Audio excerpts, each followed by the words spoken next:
nuestros mejores recuerdos en una pequeña lista. Hola amigos, bienvenidos a 10. Hoy recordaremos a los gobernantes más crueles de la historia. Un programa que debería ser grabado por los profesores de los colegios de nuestro país para que después los chicos peruanos conozcan la historia y sepan qué es lo que no debe repetirse. Empecemos de una vez con el programa de hoy.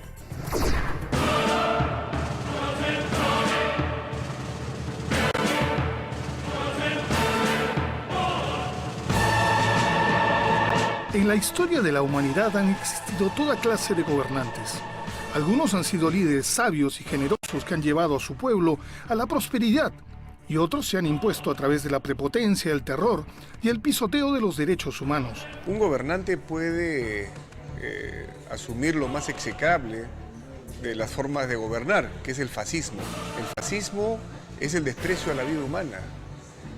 Y aparte del desprecio a la vida humana, algo que es sustancial en el ser humano, que es la libertad. Muchos incluso han tenido buenas intenciones y llegaron al gobierno defendiendo la paz, la justicia y la libertad, pero en el camino se perdieron embriagados en el poder, llegando a convertirse en lo que odiaban. No basta con el poder que tiene, quiere tener más poder, y si hay una persona o grupos de personas que pueden significar un estorbo para el ejercicio del poder absoluto, pues entonces no hay ningún problema en eliminarlos, ¿no?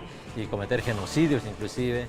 Los libros de historia están repletos de estos tiranos autoritarios y egoístas, protagonistas de los más crueles sucesos.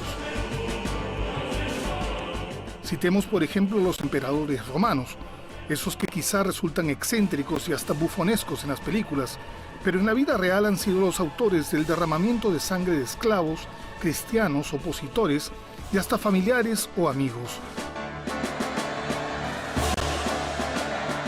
Uno de ellos fue Calígula, considerado uno de los más perversos personajes de la historia antigua. En su corto reinado encabezó cacerías humanas en las que no faltaron algunos parientes. ¿Quién no recuerda a Nerón? Ese personaje siniestro y extravagante de quien se dice tocaba la lira mientras incendiaba Roma. Asesinó a su hermanastro y mandó ejecutar a su propia madre sin el menor remordimiento. Otro tirano recordado por ser uno de los mayores enemigos del Imperio Romano fue Atila, el rey de los hunos, llamado también el azote de Dios, y del que se decía que donde pisaba su caballo no volvía a crecer la hierba, ya que por donde pasaba su ejército dejaba pánico y destrucción. Solo hay un Dios que pueda conducirnos a la victoria y este es su signo. Otro gobernante despiadado fue Iván el Terrible, zar de Rusia, conocido por su sadismo y brutalidad. Mandó a arrojar al príncipe Andrei Shuisky a una jauría de perros que lo despedazaron. Arrasó con ciudades enteras, torturando y asesinando a miles de pobladores, y en un ataque de ira asesinó con un certero golpe con su bastón a su hijo preferido Iván, aunque de este suceso se arrepintió el resto de su vida. Arrogantes, egocéntricos, déspotas y paranoicos, el mundo ha estado plagado de estos personajes que han dejado una sangrienta huella que ha marcado miles de vidas, países y hasta continentes enteros.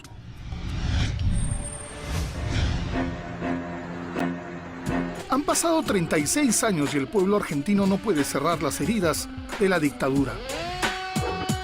Todo comenzó con el golpe de Estado de marzo de 1976, que derrocaba a María Estela Martínez de Perón, presidenta de la nación, que había sumido en una grave crisis económica a su país. Una vez instituido el gobierno de facto, uno de sus impulsadores, Jorge Rafael Videla, asumió la presidencia de Argentina. La nueva dictadura, denominada Proceso de Reorganización Nacional, estaba conformada por el Ejército, la Marina y la Fuerza Aérea. Se inició por eliminar toda forma de participación popular. Se disolvió el Congreso, se prohibieron los partidos políticos, se intervinieron los medios de comunicación, sindicatos y empresas estatales y se decretó el estado de sitio. A partir de la fecha, el país se encuentra bajo el control operacional de la Junta Militar. Videla y la Junta Militar buscaban disciplinar a la sociedad argentina. Todo lo que el gobierno consideraba subversivo fue perseguido y eliminado. Este control se aplicó en todas las áreas sociales. Para Videla, la literatura latinoamericana, el rock y hasta un diccionario podían ser una amenaza. Se quemaron así miles de libros. La obra de escritores como Gabriel García Márquez, Pablo Neruda y hasta Mario Vargas Llosa con la tía Julia y el escribidor fue llamada documentación perniciosa que afectaba el intelecto. Con Videla al mando se inició una política de terror y de violación de los derechos individuales, detenciones masivas, secuestros y asesinatos en plena vía pública. Ellos no sospechaban que los secuestrados eran llevados a los centros clandestinos de detención, lugares que funcionaron en diferentes zonas militares. Ahí se realizaron crueles torturas y asesinatos, fusilamientos sin juicio.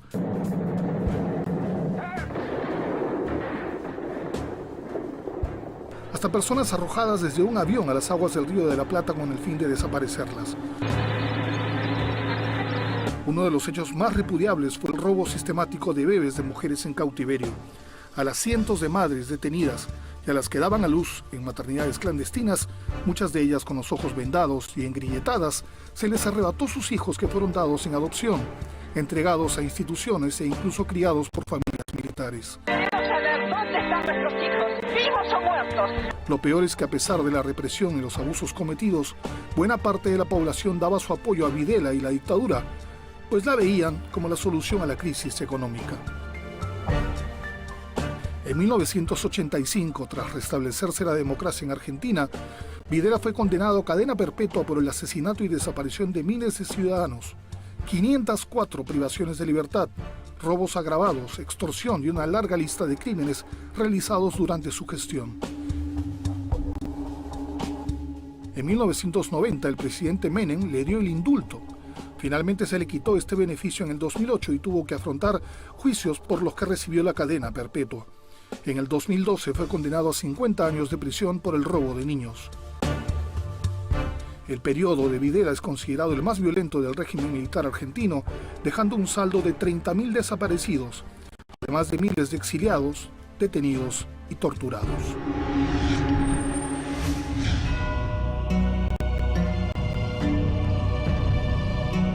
Su nombre es sinónimo de controversia y generó odios y defensores en todo el mundo.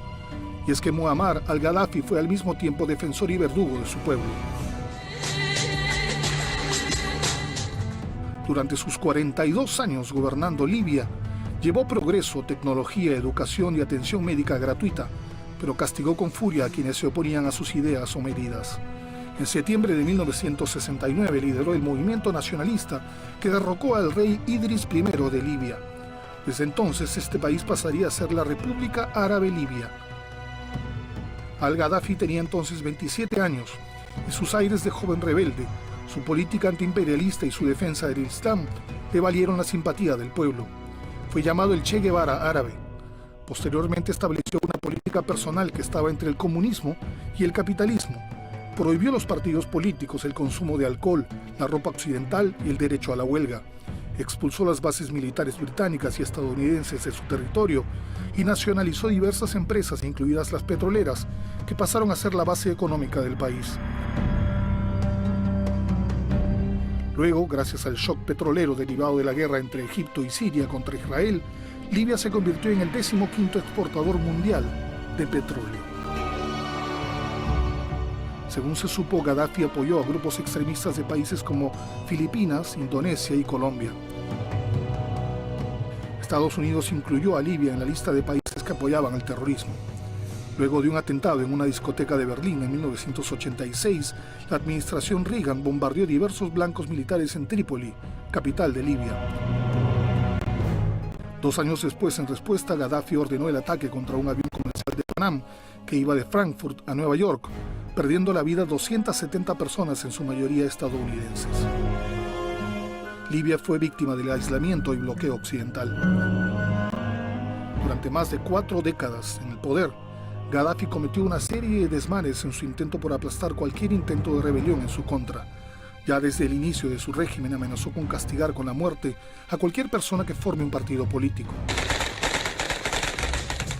Muchas desapariciones se registraron a lo largo de los años. En el 2004, Gaddafi admitió que en junio de 1996 mandó a ejecutar a más de 1000 presos. También fomentó la persecución a los disidentes exiliados. Varias integrantes de su seguridad personal, compuesta por 200 mujeres llamadas las Amazonas, lo acusaron de haber sido violadas por él, sus familiares y miembros de su entorno.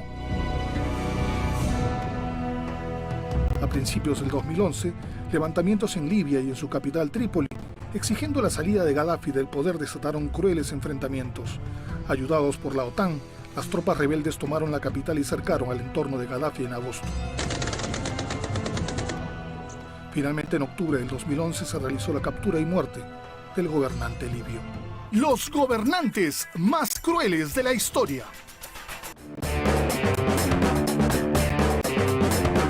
Nuestros mejores recuerdos en una pequeña lista. Ya estamos de regreso en 10 y en este bloque la historia de el duce Benito Mussolini, el italiano, el iraquí Saddam Hussein y el dominicano Rafael Leónidas Trujillo, el Chivo, del que el peruano Luis Llosa hizo una excelente película. Veamos.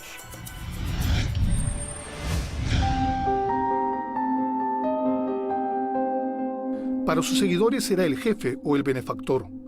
Para sus enemigos era el Chivo, uno de los tantos alias con los que fue conocido Rafael Leónidas Trujillo, uno de los dictadores más tiranos de América Latina del siglo XX, que tiñó la historia de República Dominicana con sangre. ¿Sabe cómo llamo yo a esto? Morder la mano que te alimenta, hijo de p***. Todo suyo. La historia militar de Trujillo empezó en 1918 a los 25 años de edad, tras la ocupación de los Estados Unidos que instaló la Guardia Nacional. Gracias a que impresionó a sus superiores, en pocos años llegó al grado de capitán. Con el triunfo de Horacio Vázquez en las elecciones de 1924, fue promovido a teniente coronel y nombrado jefe de Estado Mayor. Nada hacía presagiar que en 1930 sería el autor del golpe que derrocaría al gobierno en la llamada Revolución de Santiago. Rafael Leónidas Trujillo ascendió al poder mediante elecciones irregulares. Era el único candidato y su figura infundía terror en el país. La presidencia de Trujillo tuvo dos periodos, de 1930 al 38 y de 1940 a 1952, pero se sabe que en los años en los que no ocupaba el cargo, colocaba gente de su confianza para mantener el poder. A los pocos meses de su primera gestión comenzaron los intentos de derrocarlo, pero fueron en vano. Durante sus gobiernos no se permitió la creación de ningún partido opositor. Solo existía el Partido Dominicano, al que todo ciudadano mayor de edad debía pertenecer, pues se le exigía el carnet para buscar trabajo o salir del país. Además, creó la llamada Patrulla 42, organismo formado para intimidar o asesinar a antitrujillistas. Pero el hecho más violento durante su mandato fue la masacre de Perejil de 1937. Trujillo, hastiado del descontrol migratorio haitiano, ordenó la matanza de todo hombre, mujer o niño proveniente de Haití. Entre 12.000 y 25.000 haitianos fueron masacrados. Debido a la presión internacional, pagó $550.000 como indemnización a Haití. En su gobierno, amasó una enorme riqueza adquiriendo propiedades y empresas a precios irrisorios mediante la extorsión. Él y su familia monopolizaron los sectores ganaderos, así como los de sal, azúcar, tabaco, madera y la lotería. Trujillo llegó a ser uno de los 6 hombres más ricos del mundo.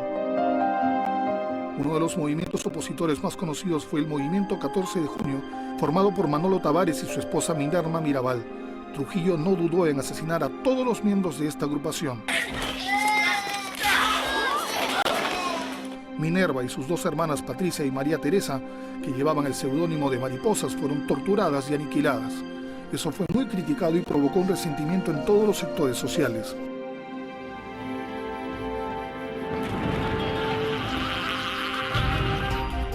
En 1960 la Iglesia no estaba con él y su apoyo a un atentado contra el presidente Rómulo Betancourt de Venezuela originó que todos los miembros de la OEA rompieran relaciones con República Dominicana, suspendiendo relaciones comerciales. Trujillo perdió el amparo de los Estados Unidos. En 1961 un grupo opositor atacó el auto en el que viajaba Trujillo, que recibió 60 impactos de bala. El Chivo había muerto.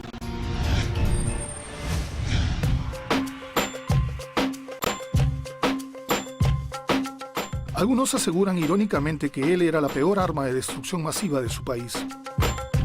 Desde que asumió el poder en 1979, su pueblo fue sometido a su régimen a través de la opresión y el desprecio por los derechos humanos. Hussein, el hombre absoluto e intimidante, estará siempre en la lista de los gobernantes más implacables de la historia. Desde muy joven integró el partido más radical y nacionalista de Irak, el Ba'ath. Poco a poco, tras ser parte de revueltas y atentados, ganó fama de sicario, pues no tenía ningún problema en matar a sus enemigos. Cuando asumió la presidencia de Irak, ya era un hombre temido. Años antes, como mano derecha de su antecesor, Ahmed Hassan al-Bakr, había organizado la ejecución pública de 13 supuestos espías, la mayoría judíos iraquíes. El terror ahora estaba en todas partes. Aún así, cada cierto tiempo alguien se rebelaba en contra del régimen.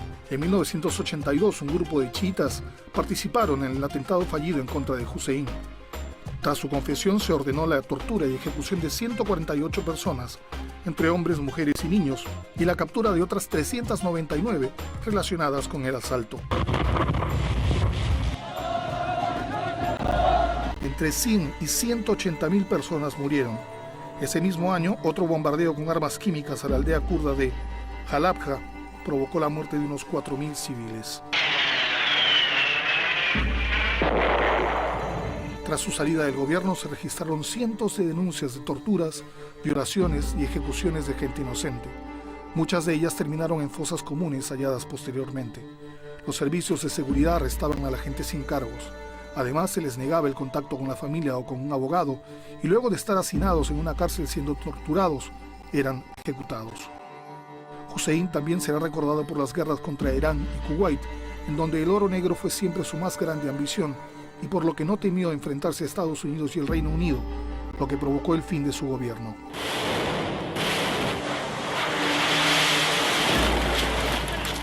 Finalmente, sus enemigos terminaron por capturarlo en diciembre del 2003 en un búnker.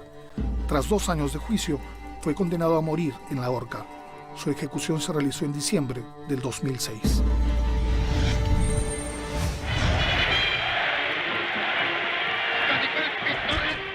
Era conocido como el Duce, es decir, el jefe, y gracias a su habilidad política supo doblegar a sus enemigos, crear su propia ideología y gobernar Italia durante 20 años. Pero en esas 2 décadas, Benito Mussolini fue también conocido como un tirano que en su afán expansionista cometió los más crueles crímenes de guerra. Benito Mussolini llegó al poder con su propia ideología política, el fascismo, que se presentó como una alternativa ante el socialismo, al que había pertenecido durante muchos años. Mussolini abolishes all political parties except the fascists. Para hacerle frente al comunismo, creó un frente denominado Los Camisas Negras, compuesto por excombatientes de la Primera Guerra Mundial. Sus militantes marchaban armados de pistolas, cuchillos y aceite de ricino que usaban como medio de tortura. Eran exmilitares entrenados para matar y sembraron el terror en los grupos socialistas. Tras violentos episodios armados entre los Camisas Negras y socialistas y comunistas, Mussolini asumió el gobierno como primer ministro en 1922. Durante su mandato estableció un régimen cuyas características fueron el nacionalismo y el militarismo, la estricta censura y la propaganda estatal. Poco a poco fueron anuladas las libertades políticas y sindicales. Entre 1927 y 1934, más de 5.000 personas fueron condenadas por oposición al régimen. Se dictaron condenas a muerte y 10.000 personas fueron desterradas y 15.000 deportadas. Mussolini también adoptó una política exterior agresiva e inició la invasión de Etiopía. Utilizó armas químicas y bacteriológicas prohibidas por la Convención de Ginebra. El pueblo etíope se redujo de 11 millones a 9 millones a lo largo de esta guerra de 7 meses. Cuando Hitler llegó al poder en Alemania, Mussolini aprovechó la oportunidad para establecer lazos con el líder nazi, a quien trató con cierta inferioridad, pero con el tiempo observó que Alemania se hacía más poderosa y se preparaba para una guerra. Influenciado por Hitler, promulgó en 1938 una serie de leyes raciales, estatutos discriminatorios con los que se limitaban las libertades a judíos italianos. Mussolini se hizo cómplice de la deportación a los campos de concentración nazi de judíos que aún vivían en Italia. El Gran Consejo Fascista destituyó a Mussolini en 1943. Ese mismo año los alemanes lo rescataron. Durante los últimos días de la guerra intentó huir a Suiza con su amante, Clara Petacci, pero fueron capturados por miembros de la resistencia que los fusilaron en Giulino de Mesegra en 1945, siendo sus cuerpos expuestos en Milán y sometidos a ultrajes. Lo que muchas veces nadie entiende es por qué estos gobernantes tienen tantos y tantos seguidores. Tema para los sociólogos. Vámonos a la pausa y volvemos con Hitler, Stalin, Mao y mucho más aquí en 10. Ya venimos. Los gobernantes más crueles de la historia. Nuestros mejores recuerdos en una pequeña lista. Ya estamos nuevamente en el programa de hoy y en este bloque el temible ugandés Idi Amin Dada, el chino Mao Zedong y su libro rojo y el chileno Augusto Pinochet. Veamos.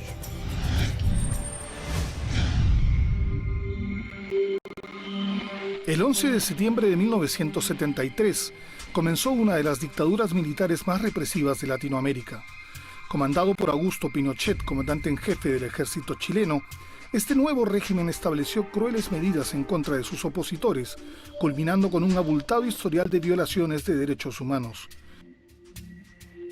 Luego de ser la persona de confianza del presidente Salvador Allende, Pinochet se unió al complot de las Fuerzas Armadas para derrocarlo. Esa tarde de septiembre, tras 3 horas de enfrentamientos y bombardeos, Allende se suicidó en el interior del Palacio de la Moneda, que ardía en llamas, y Pinochet asumió el poder. Todos los ministros del gobierno derrocado y colaboradores de Allende fueron detenidos y llevados a los llamados centros de detención clandestina. Se dictaron las nuevas normas que prohibían a los partidos políticos, disolvió el Congreso y el Tribunal Constitucional, se silenciaron estaciones radiales, se allanaron diarios y sus prensas fueron destruidas, se ordenó el cese de funciones de alcaldes, regidores y rectores de las universidades públicas. Además, se declaró un estado de guerra interna y se inició el toque de queda en todo el territorio. Se dio el inicio a las ejecuciones.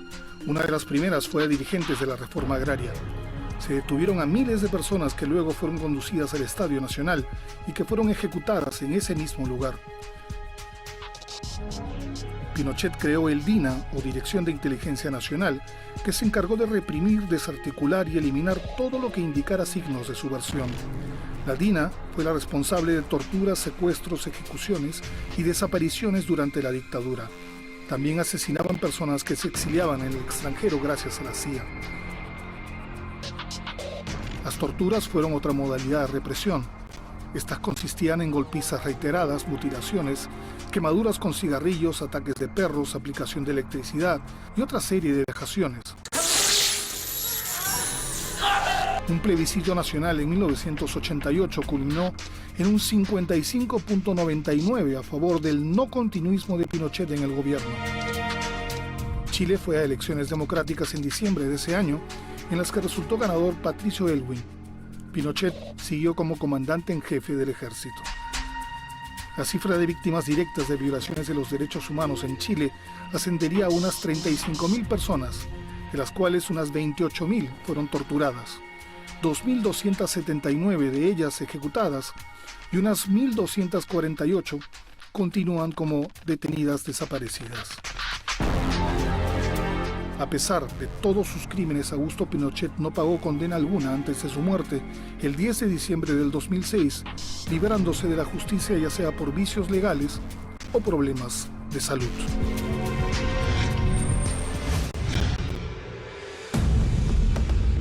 Nunca dejes que el enemigo tome la iniciativa. Retírate cuando avance, ataca cuando descanse. Son las palabras de uno de los gobernantes más controvertidos del siglo XX. Mao Zedong quiso hacer de China el país más grande del mundo, pero terminó sumiéndolo en la hambruna y violencia que cobró millones de vidas. Mao Zedong adaptó la ideología del marxismo-leninismo a las necesidades de la sociedad china. Fue un hábil orador que, gracias a su carisma, supo ganar adeptos que se oponían al capitalismo de Chiang Kai-shek, a quien derrotó en 1949, estableciendo la nueva República Popular China. En los primeros años de su régimen cumplió su promesa a los campesinos, estableciendo una reforma agraria. Despojó de sus tierras a sus propietarios y las repartió a la gente que las trabajaba, humillando públicamente a los señores feudales. A la mayoría de ellos se les ejecutó. Paralelamente, inició una cruel persecución a sus opositores y exterminó a los capitalistas para iniciar una reforma industrial. Sus fuerzas militares abrieron mazmorras para colocar a los miles de detenidos, a quienes mantuvieron en pésimas condiciones sanitarias y alimenticias y sometieron a torturas inhumanas y sádicas. Entre 1956 y 57 atendió las críticas de la gente y las llevó a debate en lo que se llamó el movimiento de las 100 flores. Muchos intelectuales se animaron a enviar cartas en las que realizaban duras apreciaciones acerca del gobierno de Mao. Mao terminó por considerar que este movimiento era una amenaza para su partido y lo suspendió. Posteriormente se inició una persecución de los intelectuales, estudiantes, artistas y civiles en general que fueron considerados derechistas. El abandono de la recolección de cosechas desembocó en una terrible hambruna. La gente no tenía qué comer. Se culpó a los campesinos de esconder el grano y se encarceló a miles de ellos que terminaron muriendo en las cárceles. Al parecer murieron entre 50 y 60 millones de chinos. El Estado guardaba reservas de cereal que se negó a repartir a los que morían de inanición. Mao fue depuesto como jefe en 1959 y, derrotado, decidió hacerse a un lado mientras preparaba su regreso. En 1966, en lo que se denominó la Revolución Cultural, Mao Zedong movilizó a una gran cantidad de jóvenes en contra de los entonces dirigentes del gobierno. Ayudado por sus guardias rojos, Mao recuperó su poder político. Arremetió brutalmente contra cristianos, budistas, taoístas y otros grupos religiosos y sus templos. Se atacaba a cualquiera que llevara ropa occidental como tacos altos o pelo engominado. El fanatismo de los jóvenes convirtió las calles en una zona de miedo debido a su lema: no hay construcción sin destrucción. Mal de salud, Mao Zedong estuvo pasivo sus últimos años hasta su muerte en septiembre de 1976.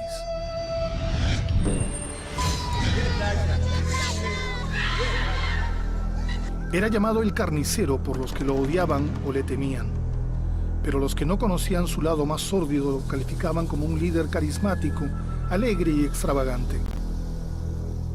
Sin embargo, detrás de esta fachada, Idi Amin Dada era un hombre despiadado que no temió en eliminar con brutalidad a sus enemigos e incluso, según dicen, devorárselos. Amin ascendió con rapidez en el ejército de su recientemente liberado país, Uganda, y se convirtió en el hombre de confianza de su primer ministro, Milton Obote. El nombre de este no dudó en hacer los trabajos sucios, como cuando arremetió contra el palacio del rey de la tribu Kabaka, Mutesa II de Mugamba.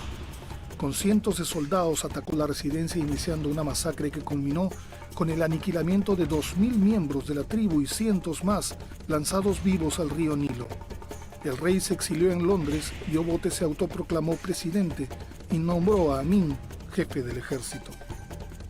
Aprovechando que el presidente se encontraba fuera del país en enero del 71, tomó la residencia del presidente, bloqueó el aeropuerto y las carreteras y anunció el golpe contra Obote. Cualquiera que fuera atrapado con una pistola o cualquier tipo de arma era amenazado con la muerte. Así cientos de personas fueron brutalmente aniquiladas. En realidad, Amin pensaba que cualquiera de estas personas era un opositor.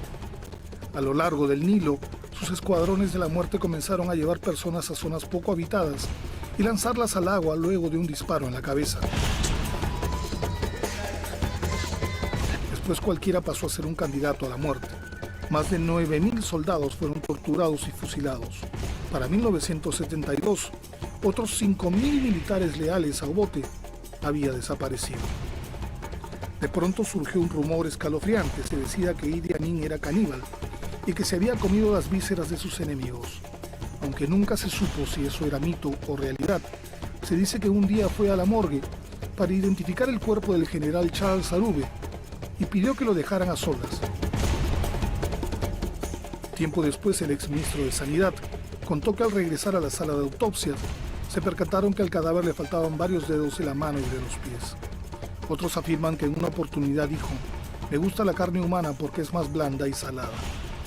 Tras su exilio en Libia en 1979, luego de la caída de su régimen en la guerra con Tanzania, se abrieron las cámaras de tortura. Eran los cuarteles de la policía secreta. Se encontraron cadáveres, uñas arrancadas y manchas de sangre.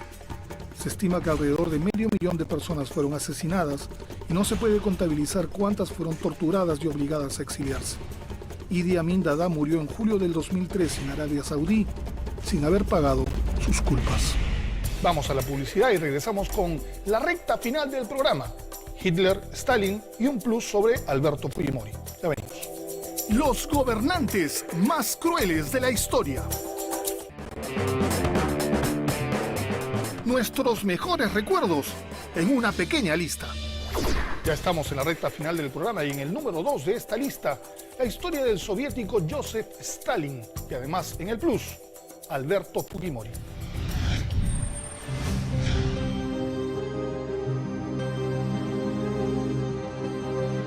Su sobrenombre significa hombre de acero, pero por su crueldad no se parecía en nada al superhéroe.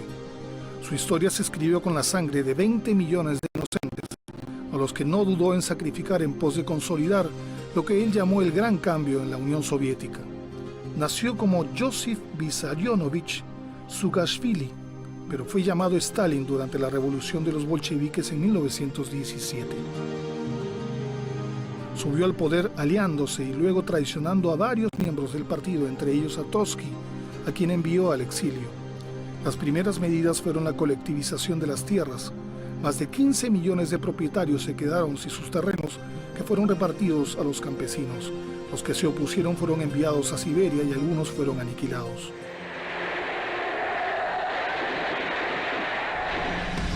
Esto provocó una reducción en la producción de cereales, que unido al trabajo excesivo dio origen a una terrible hambruna que azotó la Unión Soviética. Se acusó a los campesinos de ocultar la comida.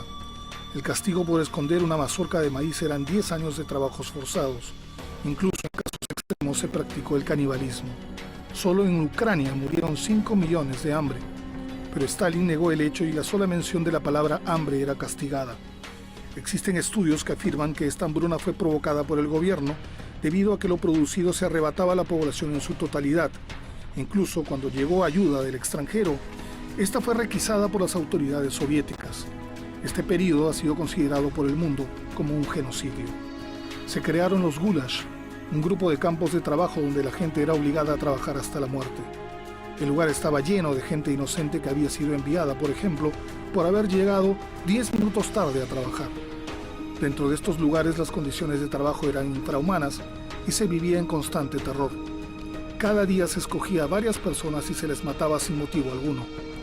A este lugar también fueron enviadas personas que Stalin veía como opositores y muchos intelectuales a quienes se les consideraba traidores.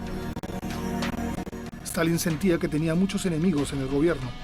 Por eso llevó a cabo la Gran Purga, una campaña en la que arremetió contra políticos y militares considerados posibles golpistas que intentarían ir contra el sistema. En el plano militar, 57 de los 85 comandos militares supremos desaparecieron junto a decenas de miles de soldados. Los oficiales fueron obligados a firmar confesiones de espionaje o terrorismo. Estos documentos tenían manchas de sangre producto de la coacción a la que fueron sometidos. A mediados de 1939 se firmó un tratado de no agresión con Alemania, pero Hitler no lo cumplió y se aprovechó de la confianza de los soviéticos para atacarlos en junio del 41. Al no contar con una gran parte de comandos militares, Stalin tuvo que tomar varias decisiones que fueron fracasos. Nuevamente culpó a los soldados de ineficientes y hasta traidores, y muchos de los que regresaron del campo de batalla fueron enviados a los campos de trabajo forzado. Gracias a que recibió ayuda de los aliados, la Unión Soviética salió airosa de la Gran Guerra en 1945, pero el costo de vidas fue de aproximadamente 20 millones de fallecidos. Stalin murió en 1953. Debido a la falta de archivos y documentos, no existe una cifra exacta del número de víctimas que causó su régimen. Historiadores dicen que fueron entre 10 y 12 millones de muertos.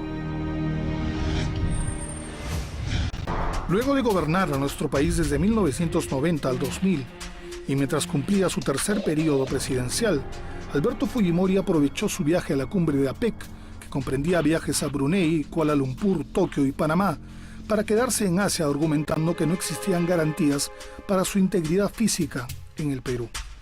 Desde Tokio y para sorpresa de todos los peruanos, Fujimori renunció vía fax, estableciendo allí su residencia, con la venia del país oriental que le reconoció la nacionalidad japonesa. Se mantuvo exiliado en Japón hasta noviembre del 2005 cuando viajó a Chile en un vuelo privado. Al día siguiente fue detenido en Santiago por orden de la Corte Suprema chilena, atendiendo un requerimiento dado por la Embajada del Perú en Chile. Una vez en nuestro país se iniciaron los juicios en su contra. El primero fue por usurpación de sus funciones al protagonizar el allanamiento ilegal de la casa de Vladimiro Montesinos. Por ese delito, en diciembre del 2007 fue condenado a 6 años de prisión. En diciembre de ese año se inició el juicio por homicidio calificado y lesiones graves por los asesinatos de Barrios Altos y La Cantuta. ¡Soy inocente y no acepto! La sentencia por estos casos fue de 25 años de prisión. En julio del 2009 se le condenó a otros 7 años de prisión por el delito de peculado doloso y apropiación ilícita en agravio del Estado por haber entregado $15 millones a su ex asesor Montesinos, de fondos del Tesoro Público. La Corte Suprema también señaló que Fujimori facilitó la huida del ex asesor.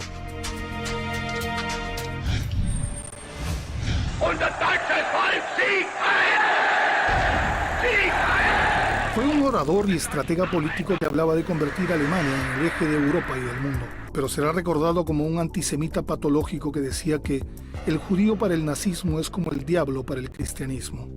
Adolf Hitler es sin duda el dictador más infame de la historia, un hombre con una capacidad de odio sobrehumano que protagonizó el genocidio más repudiable de todos los tiempos.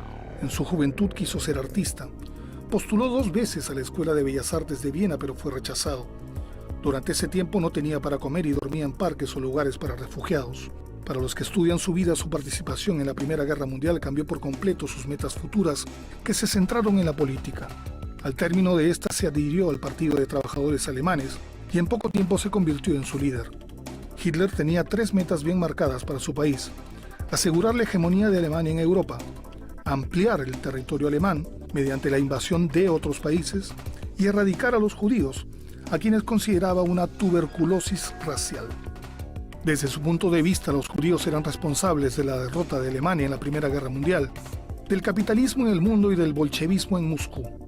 Cuando era canciller en 1934, se empezaron a crear los campos de concentración para el reclutamiento de lo que llamaba la raza impura.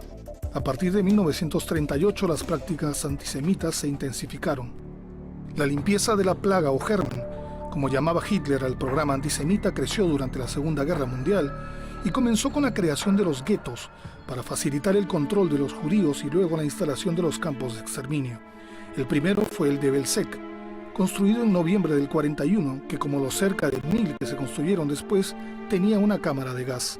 En un mes ya se había exterminado a 75.000 judíos. Poco a poco se fueron modificando estas cámaras de gas, haciéndolas más amplias y de mejores materiales. Solo en Polonia y zonas ocupadas por Alemania murieron alrededor de 600.000 judíos en 1941. Pero Hitler también se ensañó con personas que se consideraban inservibles, como mutilados y niños con retraso mental mediante el programa de acción T4.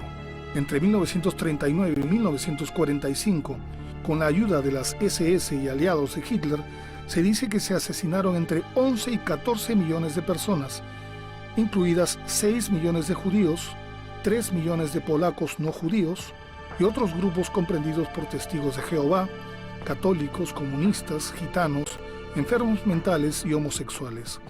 Otros métodos de exterminio utilizados fueron fusilamientos, ahorcamientos, hambre y torturas. Al ser acorralado por los aliados, Hitler se suicidó bebiendo cianuro y disparándose en la sien el 30 de abril de 1945, junto a su amante Eva Braun. Sus secuaces fueron juzgados en Nuremberg. 611 personas fueron acusadas de complot, crímenes de guerra, crímenes contra la humanidad, crímenes contra la paz y genocidio. Muchos de ellos fueron condenados a la horca y otros a prisión, pero hubo un gran número de responsables que huyeron a países de América. Bueno amigos, esto ha sido todo por hoy.